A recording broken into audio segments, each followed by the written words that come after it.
अच्छे लोगों की मृत्यु जल्दी क्यों हो जाती है?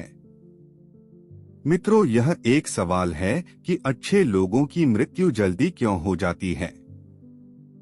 अक्सर यह देखा जाता है कि अच्छे से और धर्म से चलने वाले लोगों की मृत्यु अक्सर जल्दी ही हो जाती है।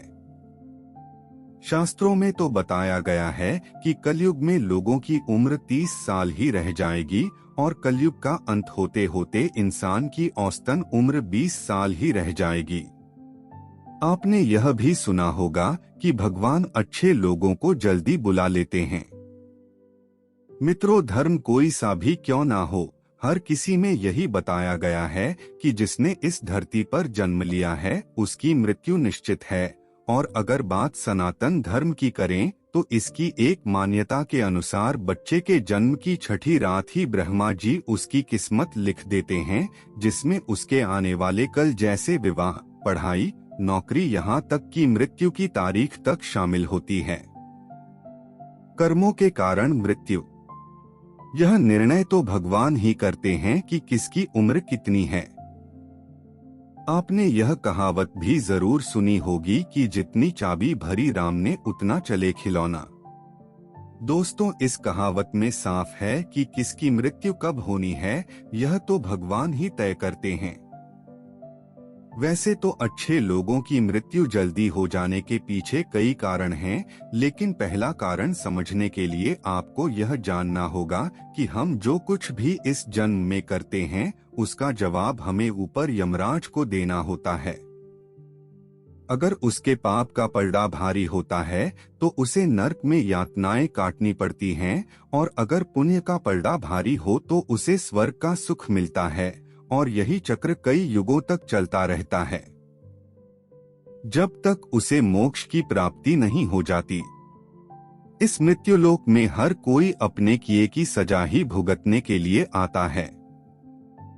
कोई आत्मा इंसान बनती है तो कोई जानवर के शरीर में प्रवेश करती है, ये उसके संचित कर्मों के आधार पर ही तय होता है। इसके अलावा उसे जन्म देने वाले माता पिता के संस्कार भी उसके अंदर आते हैं। इसके बाद वो जो कर्म करेगा उसके हिसाब से उसे पुण्यात्मा या फिर दुरात्मा कहा जाता है। अब यही पुण्य आपकी मृत्यु की तारीख को भी बदल देते हैं।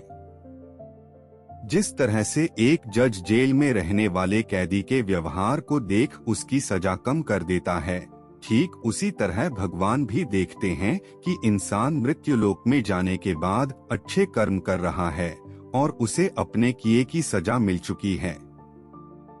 और जब उन्हें लगता है कि अब उसे मृत्युलोक में नहीं रहना चाहिए, तब वो उसे बुला लेते हैं। अच्छे लोग अपने पाप का फल जल्दी ही काट लेते हैं।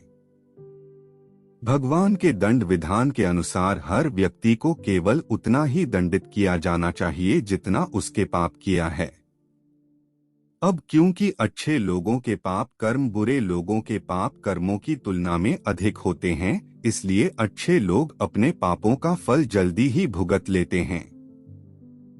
हिंदू धर्म में मान्यता है कि भगवान हर अच्छे आदमी को किसी न किसी उद्देश्य के साथ ही इसे मृत्युलोक में भेजते हैं, और भगवान का अपना अवतार उन्हीं उद्देश्यों में शामिल है।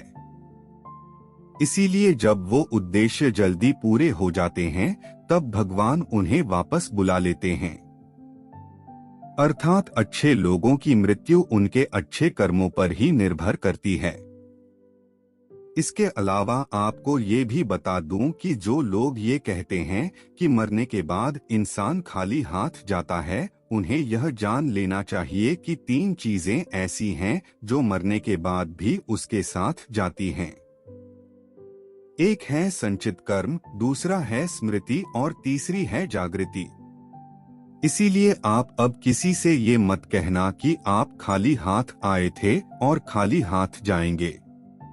क्या आपने कभी एकांत में यह सोचा है कि आपको यह मानव जीवन क्यों मिला है? तो दोस्तों, महाभारत में युधिष्ठिर महाराज के एक प्रश्न के उत्तर में भीष्म पितामह ने कहा था कि मनुष्य से बढ़कर कोई भी जीव नहीं है। आपको यह जानकर आश्चर्य होगा कि 84 लाख योनियों के बाद हमें मनुष्य जीवन मिलता है और संसार के सभी प्राणियों में मनुष्य ही सबसे श्रेष्ठ है। मनुष्य जीवन का उद्देश्य। इसकी वजह है मनुष्य में सत्य एवं असत्य का विवेक कराने वाली हमारी बुद्धि का होना। लेकिन इस धरती पर हम दुनियादारी के चक्र में कुछ इस तरह फंस जाते हैं कि हमारी बुद्धि सीमित दायरे में ही सिमटकर रह जाती है। हम सांसारिक सुखों को ही सब कुछ मानकर उसमें लिप्त रहने में ही अपना सौभाग्य और अपने जीवन की सफलता समझते हैं। यही गलती हम कर जाते हैं, क्योंकि इसके बावजूद कोई भी व्यक्ति यह दावा नहीं करता कि वह पूरी तरह से सुखी है। सच्चाई यह है कि हमें सामान्य मानव जीवन के उद्देश्य की पूर्ति के लिए निरंतर प्रयास करते रहना चाहिए। यह सच है कि अपने और अपने परिवार का भरण पोषण की जिम्मेदारी हमारी है और हमें इसे हर हाल में निभाना चाहिए। लेकिन क्या आपको यह मालूम है कि आप कहां से आए हैं और आपको कितने दिनों तक या कितने सालों तक इस जगत में रहना है और आपकी मंजिल क्या है? तो इन प्रश्नों के उत्तर में ज्यादातर लोग यही कहते हैं कि पता नहीं, ऐसे लोग बड़े ही अजीब होते हैं। वो यात्रा तो कर रहे होते हैं, पर यात्रा के संबंध में उन्हें कुछ जानकारी नहीं होती। उन्होंने मानव जीवन पाया है, लेकिन उन्हें अपने जीवन का लक्ष्य मालूम नहीं होता।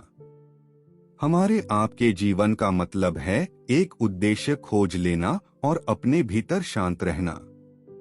कहा गया है कि मनुष्य आनंद लोक का वासी है और आनंद के परमधाम तक पहुंचना ही उसके जीवन का एकमात्र लक्ष्य भी है।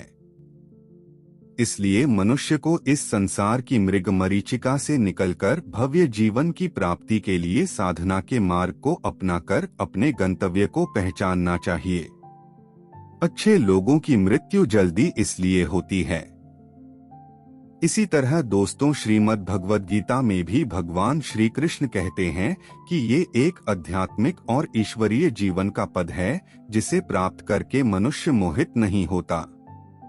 अगर कोई जीवन के अंतिम समय में भी इस तरह की स्थिति में हो तो वह भगवद धाम में प्रवेश कर जाता है। मनुष्य कृष्ण भावनामृत या दिव्य जीवन को एक क्षण में तुरंत प्राप्त कर सकता है और हो सकता है कि उसे लाखों जन्मों के बाद भी यह प्राप्त न हो। जब हमारे कर्म पूरे हो जाते हैं और इस जीवन के लक्ष्य प्राप्त हो जाते हैं, तो प्रभु हमें परलोक में एक सहज जगह प्रदान करते हैं। भगवान कृष्ण और अन्य कहते हैं कि वास्तविक जीवन तब शुरू होता है जब यह भौतिक जीवन समाप्त हो जाता है। मित्रों, जो लोग सदाचारी होते हैं और जीवन में अच्छे कर्म किए होते हैं, वे वास्तव में विशेष होते हैं। जब उनकी मृत्यु का समय निर्धारित हो तो दोस्तों, उनको इस दुनिया को छोड़कर आगे की यात्रा जारी रखनी होती है। बस इतना ही, और सुनने के लिए इस चैनल